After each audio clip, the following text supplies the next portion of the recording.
quiero partir con esto, aunque no tiene directamente que ver con el tema, pero tiene que ver con la conferencia. Ustedes saben lo que dice ahí en 1 Juan 2:22. ¿Quién es el mentiroso? Sino el que niega que Jesús es el Cristo. Este es anticristo. El que niega al Padre, niega al Hijo. El anticristo es unitario, es antitrinitario. Niega al Padre, niega al Hijo. El anticristo afirma que sí, Jesús es un gran hombre, un gran profeta, pero niega su divinidad. Dice, sí, Dios existe, pero Dios no es tres en uno. No es una sola esencia en tres personas. El anticristo entonces niega eso. Y si nosotros hablamos de volver al Evangelio, significa volver a exaltar a Jesucristo como centro, pero dentro de lo que es también el marco trinitario. La revelación bíblica nos habla entonces de que Dios es uno solo, pero en tres personas. ¿Lo podemos entender? No lo podemos entender. Pero esto es tan importante tenerlo siempre en mente. Y es por eso que en esta conferencia, en este seminario, levantamos la figura de Jesucristo, porque no hay otro nombre dado a los hombres en el cual podamos ser salvos. Y esta vez nos tomamos el desafío de hablar de Jesús, pero desde los mismos evangelios. Cosa que ha sido súper difícil, al menos para mí ha sido difícil. Toda la Biblia me habla de Cristo, pero extraerlo de los mismos evangelios no es un tema menor, es un tema que yo pensaba que iba a ser más fácil. De hecho, cuando me dijeron de qué iba a hablar, yo dije, Jesús el Rey, súper fácil. Y me metí en un tete en realidad, porque toda la Biblia me habla de que Jesús es Rey, pero los mismos evangelios, bien complejo lo que sale ahí. Y de qué forma, y cómo lo recibió el pueblo, y qué fue lo que pasó. Toda la Biblia me habla de Cristo. Ustedes saben que el Antiguo Testamento indica hacia el Nuevo, y el Nuevo explica el Antiguo Testamento. En el Antiguo Testamento tenemos a Cristo, tanto en profecías, como en simbologías, como en tipologías, como en cristofanías. Todo me indica a Cristo. Todo me habla de este Jesucristo. Jesucristo, entonces, si nosotros lo estamos analizando desde los evangelios, no significa que Él solo estuvo en los evangelios. El Señor ha estado desde siempre, Él es eterno. Jesucristo conversó con Abraham, caminó en el Edén con Adán y Eva.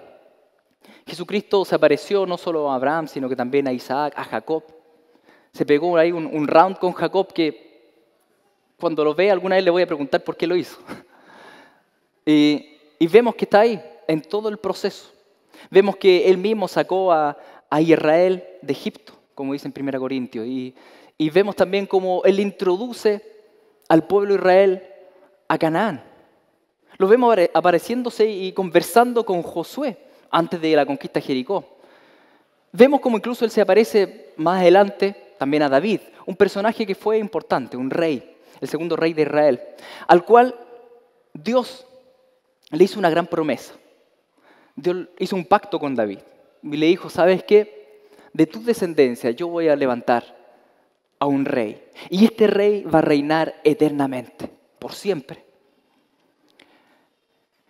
De ahí en adelante, eso fue más o menos el año 1000 antes de Cristo. De ahí en adelante, durante los siguientes 1000 años, los judíos esperaron al hijo de David.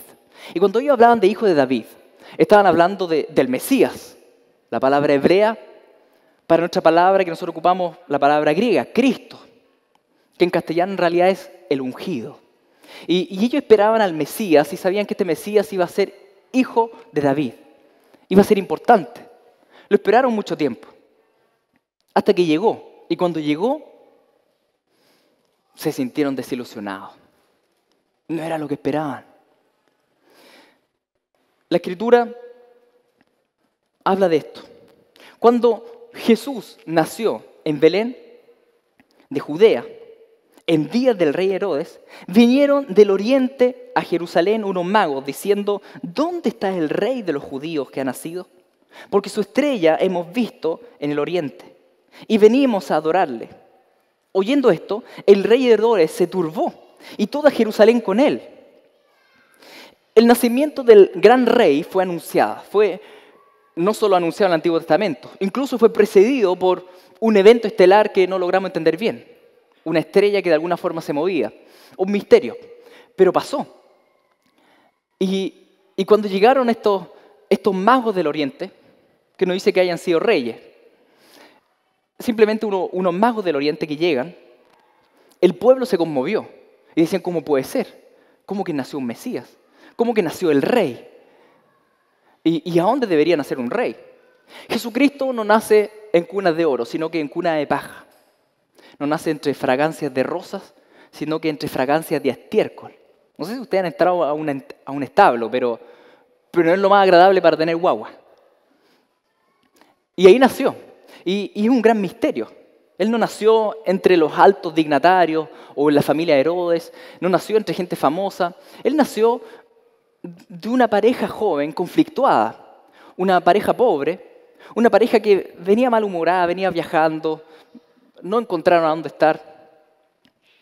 Y él nace en condiciones que uno dice, son condiciones ni de tercer mundo, cuarto mundo tal vez. Pero ahí nació nuestro Señor.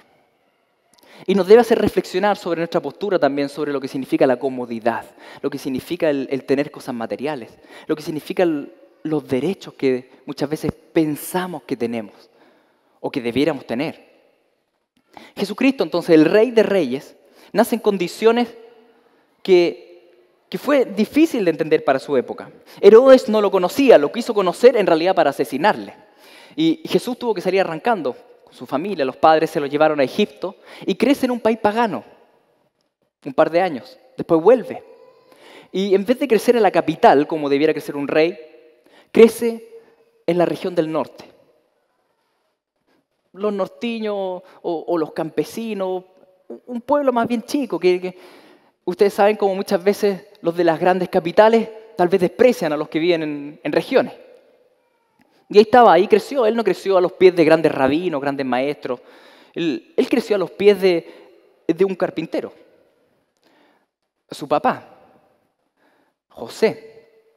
Él no creció en una familia silenciosa. Él creció con 4 hermanos chicos, hombres, y una pila más de hermanas chicas. No era una casa silenciosa, era una casa ruidosa. No era una casa ricachona. Y él toma el oficio del padre y probablemente luego se hizo cargo de la familia, porque en algún momento del relato José desapareció, no sabemos dónde está, pero ya cuando Jesús tiene 30 años y él emprende su ministerio, la familia viene desesperada y dice, este se volvió loco, ven a la casa, como dando a entender que tal vez él con su trabajo lo sustentaba tal vez, no sabemos. El tema es que de alguna forma este no es el Rey de Reyes que nosotros como seres humanos esperábamos, o que al menos los judíos esperaban. Era bien distinto. Era enigmático en realidad. Este hombre que tuvo una vida con dificultades tan comunes, con carencias tan comunes, ¿será realmente el Rey de Reyes? La verdad es que al verlo con ojos humanos, lo miraban y decían, no, este es un carpintero del norte, no. Pero al verlo a través de la iluminación del Espíritu Santo todo cambiaba. Y ahí es donde está lo interesante, porque dice lo siguiente, que Jesús se acerca a un chiquillo llamado Natanael. Le dijo Natanael, ¿de dónde me conoces? Y respondió Jesús y le dijo, antes que Felipe te llamara, cuando estaba debajo de la higuera, te vi. Respondió Natanael y le dijo, Rabí, tú eres el Hijo de Dios, tú eres el Rey de Israel. Y yo creo que mientras iba diciendo eso, el más sorprendido de toda la escena probablemente era él mismo. El mismo Natanael debe haber estado pensando, ¿qué estoy diciendo? Se me acaba de aparecer alguien y yo estoy diciendo que él es el Hijo de Dios, él es el Rey que tenía que venir. Un milagro, porque la iluminación es un milagro del Espíritu, no proviene de la carne. Es algo que simplemente el Señor hace en nosotros. Él nos regenera, Él nos transforma el corazón. A través de la obra del Espíritu nosotros podemos entender realmente y ver a Cristo. Y eso fue lo que pasó con Natanael. Un enigma. Natanael se levanta y lo sigue al Rey. Tenemos una serie de relatos donde empieza a aparecer la figura del Rey. Por ejemplo, está el relato del ciego.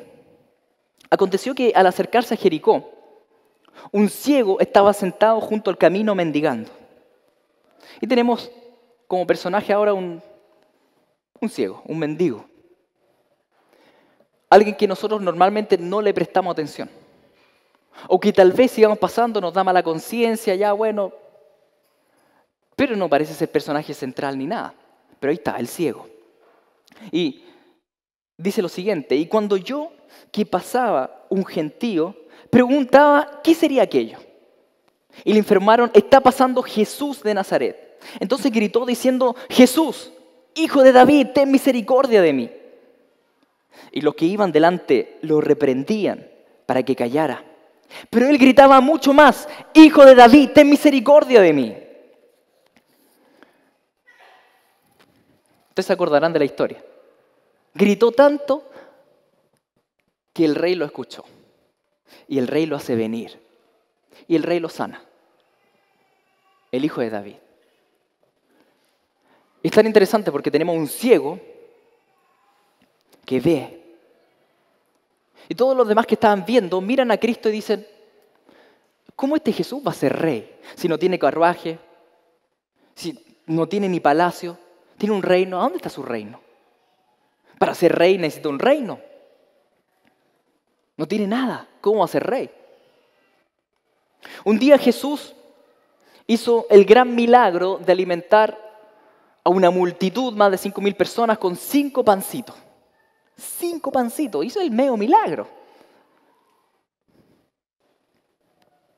Entonces los hombres, viendo la señal que había hecho, decían: este es verdaderamente el profeta que había de venir al mundo.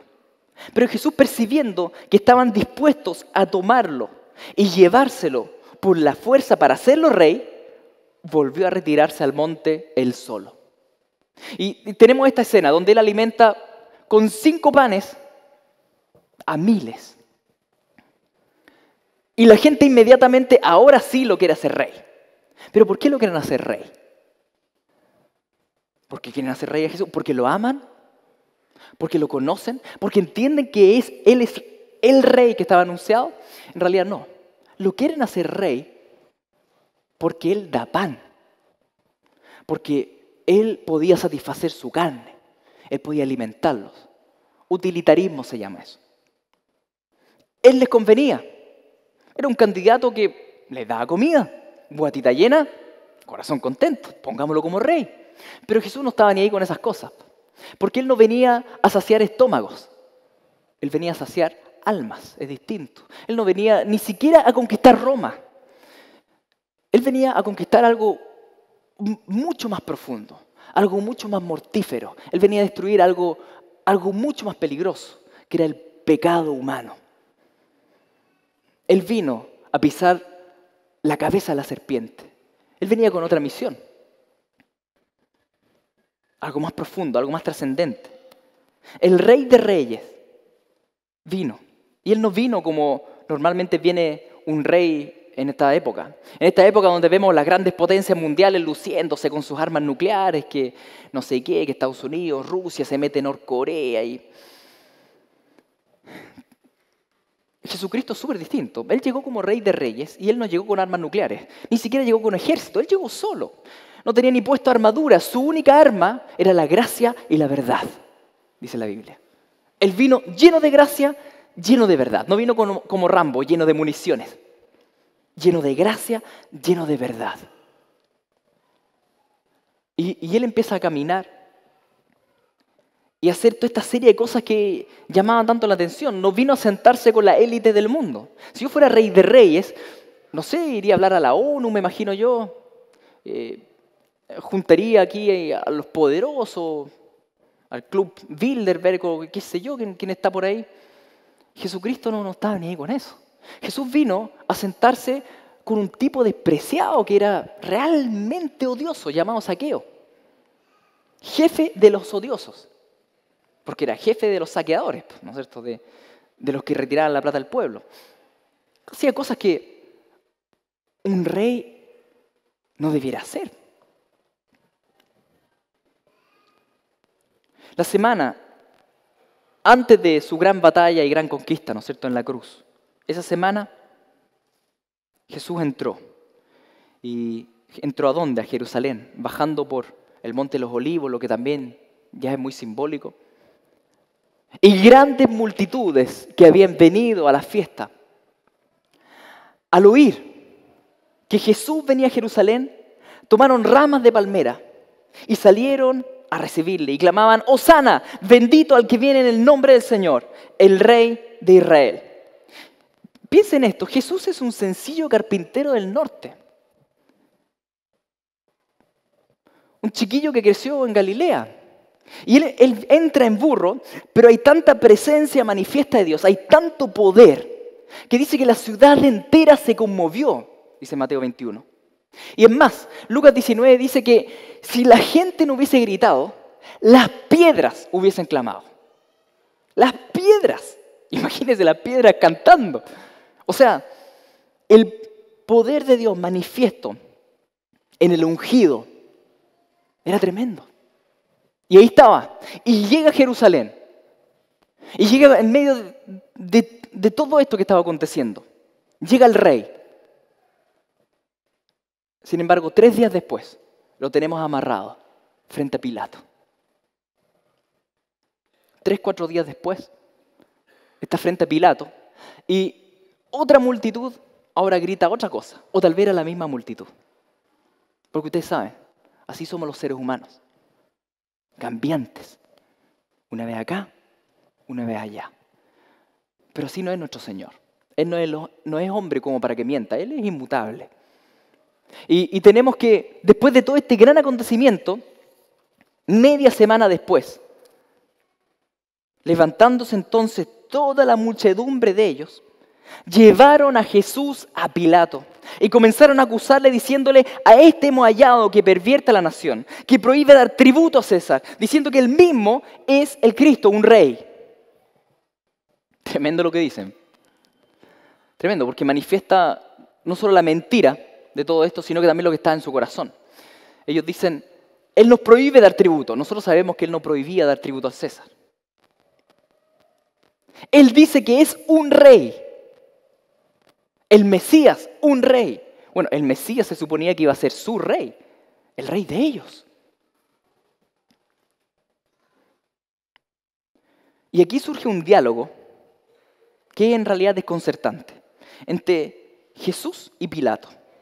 Jesús, un carpintero del norte.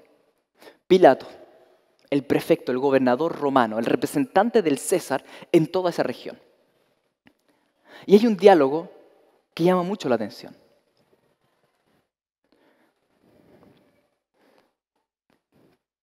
Entonces Pilato volvió a entrar en el pretorio y llamó a Jesús y le dijo: ¿eres tú el rey de los judíos?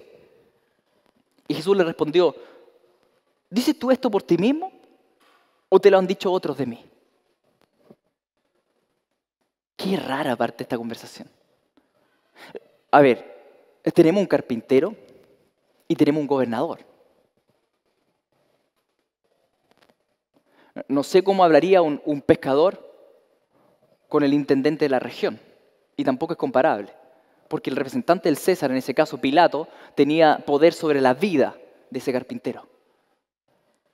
Y está ahí y le pregunta a Cristo: bueno, ¿eres tú el rey de los judíos? Y Jesús, en vez de contestarle sí o no, o podría ser, le hace una contrapregunta. Casi como que si se pusiera a la par, o incluso se pusiera por encima de Pilato, y le pregunta lo que tú estás diciendo. Y es una pregunta con connotaciones eternas. ¿Lo que tú estás diciendo, lo dices tú? ¿O te lo dijeron otros de mí? Ese primer choque de entrevista choca a cualquiera. ¿Dices que soy rey porque tú lo dices? ¿Qué piensas tú? ¿Soy rey? Es como si se parara enfrente y Jesús está ahí, amarrado. ¿Tú qué dices? ¿Crees que soy rey? Y Pilato le respondió: ¿soy yo acaso judío?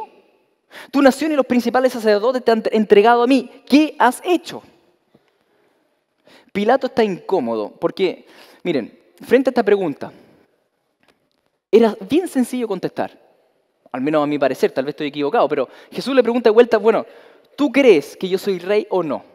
¿Y qué podría haber contestado Pilato? ¿tú rey?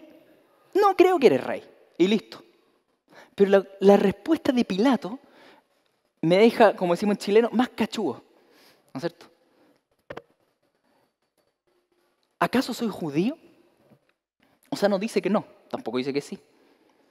¿Acaso soy judío? Respondió Jesús, mi reino no es de este mundo. Y si mi reino fuera de este mundo, mis servidores pelearían para que yo no fuera entregado a los judíos. Pero mi reino no es de aquí. Hoy la conversación rara. A ver, repasémosla. ¿Eres tú el rey de los judíos? Pregunta Pilato. Jesús responde, ¿lo dices tú por ti mismo o te lo dijeron? ¿Qué crees tú? Pilato, yo no soy judío. Jesús, mi reino tampoco es judío. Mi reino no es de este mundo. Fuerte. Mi reino no es de este mundo. ¿Qué hubiese contestado cualquier persona a esa afirmación? Mi reino no es de este mundo. Al menos un chileno. Sale. Mi reino de este mundo. Pero fíjense la respuesta de Pilato. Llama la atención Pilato porque dice, le dijo entonces Pilato, luego eres rey. O sea, entonces eres rey. Oiga, Jesús le acaba de decir que su reino no es de este mundo. Pero eso como que no le importa mucho a Pilato si es de este mundo o no es de este mundo. Está metido. Este tipo parece que es rey. Algo está pasando ahí adentro.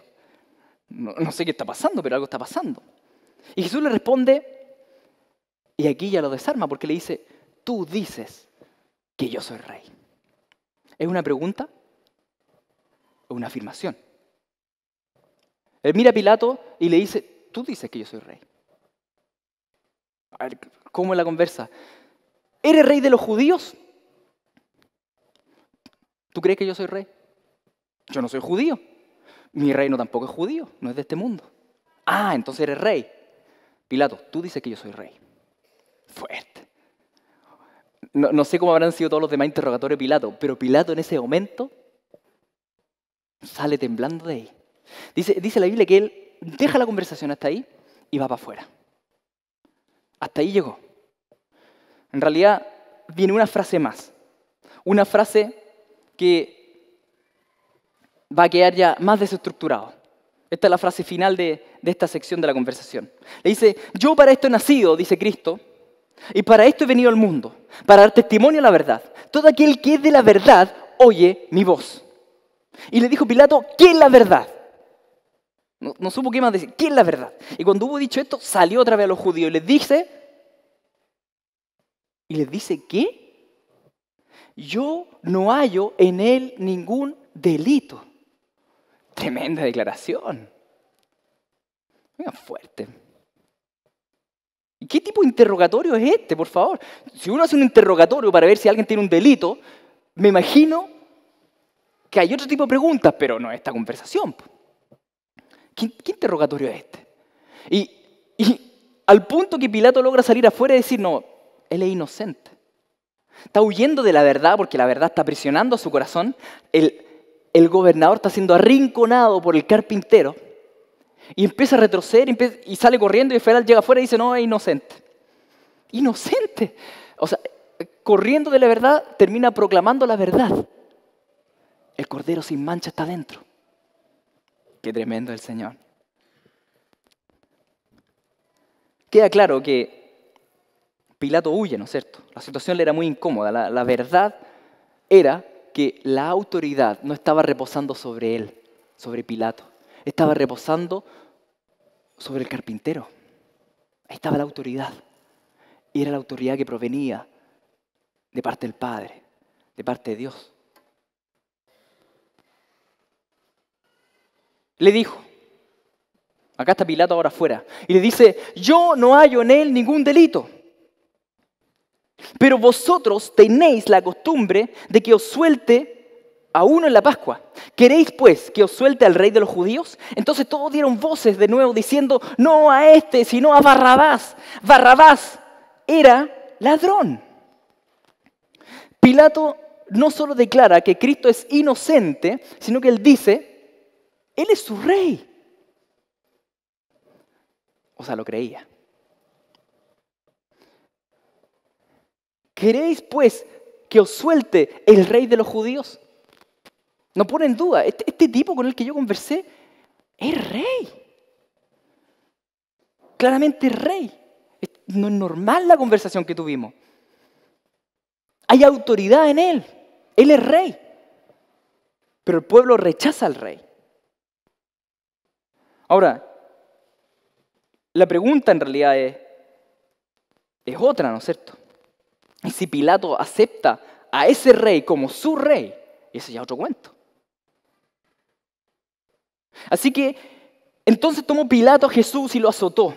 Y los soldados entretejieron una corona de espinas y le pusieron sobre su cabeza y le vistieron con un manto de púrpura y le decían, salve al rey de los judíos, y le daban bofetadas. Y el rey de reyes estaba permitiendo una vez más sufrir y vivir humillaciones que durante toda su vida en realidad en esta tierra fue viviendo. Humillaciones y desprecios. No es que él solo fue humillado en la cruz. Ese fue el clímax de la humillación. Toda su vida fue una humillación. Porque él era el rey. Él era el rey. Él es el rey. Y entró otra vez Pilato en el pretorio y dijo a Jesús, pero ¿de dónde eres tú? Oye, ya lo interrogó, ya le pegó, y ahora vuelve y dice, pero ¿de dónde eres tú? ¿De dónde eres tú? Mas Jesús no le respondió. Entonces le dijo Pilato, ¿a mí no me hablas? ¿No sabes que tengo autoridad para crucificarte y que tengo autoridad para soltarte? ¿Por qué no te defiendes? ¿Por qué no estás angustiado siquiera? ¿Acaso no sabes que tu vida pende de un hilo y ese hilo lo sostengo yo? ¿Qué pasa contigo? Tiene preguntas en realidad más profundas que hacer Pilato.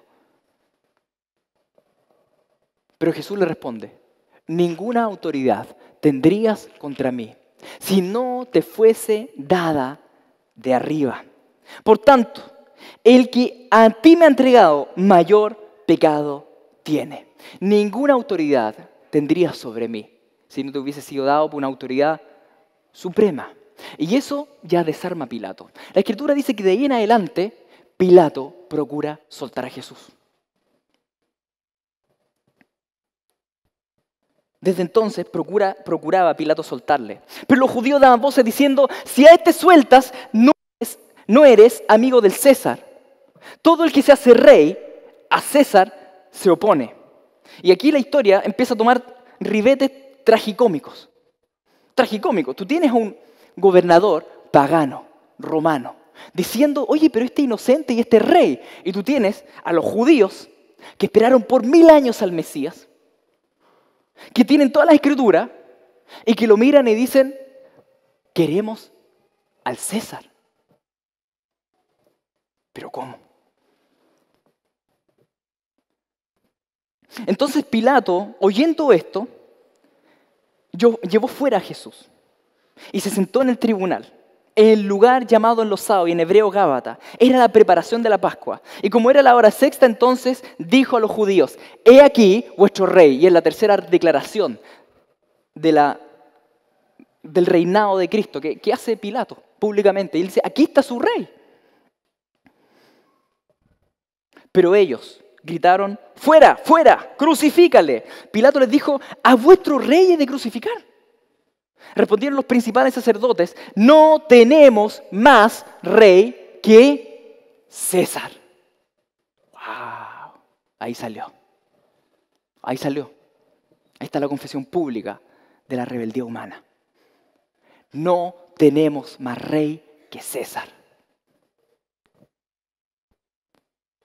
Así que entonces lo entregó a ellos para que fuese crucificado. Tomaron pues a Jesús y se lo llevaron.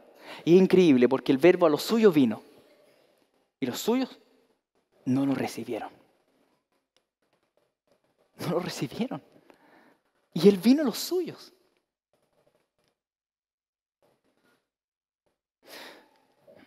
Con todo esto no quiero decir que Pilato fue salvo o no fue salvo, no tengo idea. Cuando lleguemos al cielo vamos a ver. Pero para que veamos lo paradójico de todo este relato final, previo a la crucifixión. Tenemos a los sacerdotes, los principales, diciendo el César es mi rey. Y tenemos a Pilato, que supuestamente estaba bajo el César, diciendo, pero si él es su rey. ¿Cómo es? La ceguera humana y la rebeldía humana. Y después al final, Pilato deja esa tabla, ¿no es cierto?, que le molesta tanto a los judíos, donde dice, Jesús, rey de los judíos. Y ellos dicen, pero cambia eso. Mejor pon Jesús que decía que era rey de los judíos. Y Pilato dice, lo que escribí, escrito está. No sé qué habrá pasado con Pilato realmente, pero llama la atención. Ahora, ¿la hizo bien? No, pues no la hizo bien, porque temió más a los hombres que a Dios. Y viendo ahí a Cristo, incluso diciendo este rey, lo termina crucificando igual. Así como nosotros lo hemos hecho muchas veces también. Creyendo en Cristo, terminamos igual temiendo más a los hombres que temiendo a Dios. Y ahí es donde tenemos que empezar ahora a aterrizar todo este relato del Rey Jesús en los Evangelios. Aterricémoslo ahora a nuestra vida. Porque durante todo este relato aparecieron una serie de personajes. Y tenemos que preguntarnos, ¿quién de todos estos personajes hoy día me representa? Vamos de atrás hacia adelante, ¿ya? Desde el fin al comienzo. Tenemos las autoridades judías, que se suponía que incluso representaban lo que era el reinado del Mesías, pero se oponían a él. Hoy día tú, que estás acá, eres supuestamente cristiano, pero en la práctica te carga o te molesta profundamente que Cristo un día va a venir y va a quemar toda la tierra. Te molesta que Cristo va a volver y va a irrumpir en la humanidad, va a establecer un juicio y Él va a levantar su reino. ¿Te molesta eso? ¿Te molesta que Jesús sea el único camino realmente? ¿Te molesta? Tal vez te dice ser cristiano, pero ¿te molesta Jesús? Tal vez está ahí donde están las autoridades judías, que decían ser, ¿no es cierto?, del reino de Dios, pueblo de Dios, descendencia de Abraham. Pero resulta que era más descendencia de Abraham Pilato que los judíos. Porque la descendencia de Abraham son aquellos que creen en Cristo. Entonces, o tal vez te represente mejor Pilato.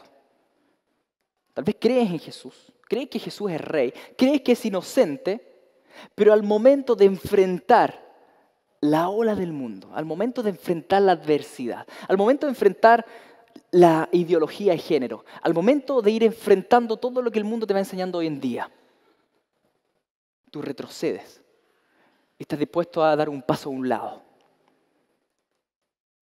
Al momento de enfrentar la incomodidad de seguir en pos de Cristo, al momento de enfrentar el sistema, has cedido. Has cedido, porque tienes más temor de las personas que temor de Dios. Porque tienes temor a que se burlen tus compañeros, tienes temor a que la familia te presione, tienes temor a lo que van a decir de ti, tienes temor a que pierdas la pega si evangelizas. ¿Has dejado de evangelizar porque te pueden echar? Estamos mal ahí. ¿Tienes más temor del hombre o tienes temor de Dios? Pilato estaba ahí. Y él terminó crucificando a Cristo. O tal vez no te represente Pilato, tal vez te represente más bien la multitud. La multitud que no solo decía Jesús es un rey, sino que ellos decían Jesús es mi rey. La multitud decía yo quiero que Él sea mi rey, yo quiero que Él realmente gobierne. Lo tomaron como un rey personal. Pero ¿saben qué? Lo que había de fondo y lo que había de base era utilitarismo, era materialismo. Ellos querían a Cristo porque querían su casa propia. Ellos querían a Jesús porque Jesús le iba a dar un auto nuevo. Supuestamente. No conocían a Jesús porque Jesús andaba a pie. Y es lo que pasa muchas veces hoy día en nuestras congregaciones, donde vamos y vamos a adorar a Dios y vamos a buscar al Señor, pero en realidad vamos por sus manos, no vamos por su rostro, ¿no es cierto? Vamos por lo que Él me puede dar. Señor, yo te sigo, pero porque en realidad quiero que Él me sane, y que Él me provea, y que Él me sustente, y que Él me dé. ¿Y qué pasa si no me da? ¿Y qué pasa si el Señor decide no sanarme en esta vida? Porque con el cuerpo nuevo nos va a sanar de todo. Pero ¿qué tal si el Señor no te quiere sanar del cáncer que tienes? Porque el Señor prefiere forjar a Cristo a través de ese cáncer. Prefiere santificarte por medio de ese cáncer. ¿Te vas a enojar con el Señor? Eso se llama utilitarismo. Yo estoy contigo mientras me das lo que yo quiero. En la práctica es decirle, tú eres rey. Pero al final, yo soy el rey. Porque yo estoy contigo mientras tú hagas lo que yo quiera. Utilitarismo. Mientras me des lo que yo quiera. ¿Quién es el rey entonces? ¿Cristo o tú? Y después tenemos Natanael. Y tenemos el ciego. Natanael, que es un tipo que estaba sentado bajo el árbol. Y un día ve a Jesús y dice, el rey, y lo sigue. Tremendo, nada más. Milagro del Espíritu. Y tenemos al ciego, que no veía nada, todos los días sentándose en la misma esquina, a pedir las mismas monedas, para comer del mismo pan, y de repente escucha una multitud. ¿Y qué está pasando? Cuéntenme. No, es que viene Jesús. Jesús. ¡Hijo de David! Oye, quédate callado, no es que viene. ¡Hijo de David! Oye, un ciego. Y toda la gente callándolo. Y cállate, pues, visita ilustre. ¡Ten misericordia de mí!